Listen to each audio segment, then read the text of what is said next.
Salam Ibu dosen dan teman-teman. Terima kasih atas waktu dan kesempatan yang telah diberikan kepada saya.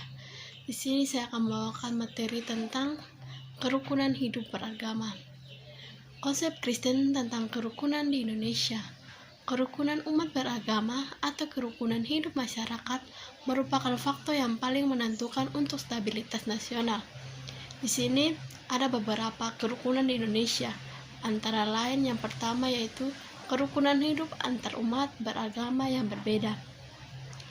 Perbedaan ajaran agama dapat berpotensi adanya bertentangan antar umat beragama. Karena hal ini sangat sensitif dan sangat mudah menimbulkan konflik yang berkepanjangan. Oleh sebab itu, perlu adanya pemahaman setiap orang akan hakikat sebuah agama atau kepercayaan yang dianutnya. Yang kedua yaitu kerukunan hidup inter umat. Selain kita harus rukun dengan umat beragama dengan yang lain, maka kita juga harus rukun dengan sesama umat beragama yang sama. Malahan, prioritas kita mendahulukan kerukunan hidup inter sesama kita. Dalam Efesus 4 ayat yang pertama hingga ayat yang ke-16 dan 1 Korintus 12 ayat 13-31, Rasul Paulus mengatakan untuk menjaga, memelihara kesatuan dalam kebelainan. Yang ketiga yaitu kerukunan hidup beragama dengan pemerintah.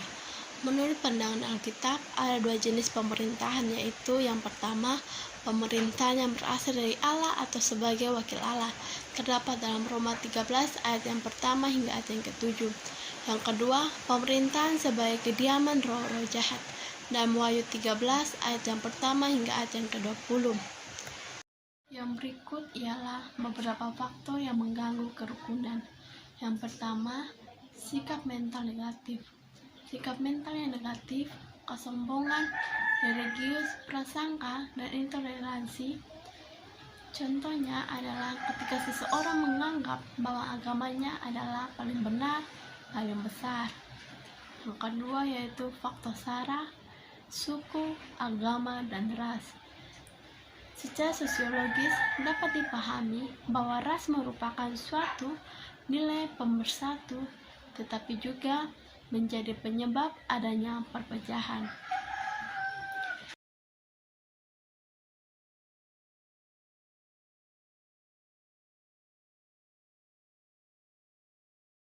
Yang ketiga, faktor perbedaan tingkat kebudayaan.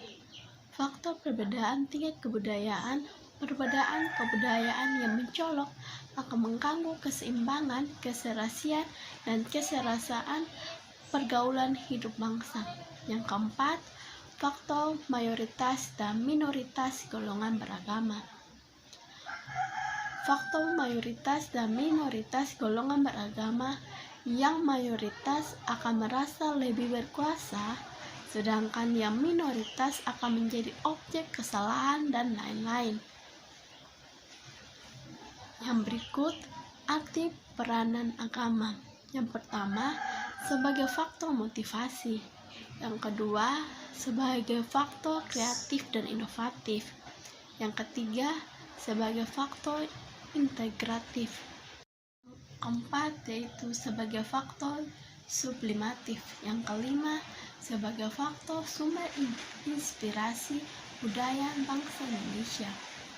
Yang berikut, kerukunan beragama dan toleransi beragama.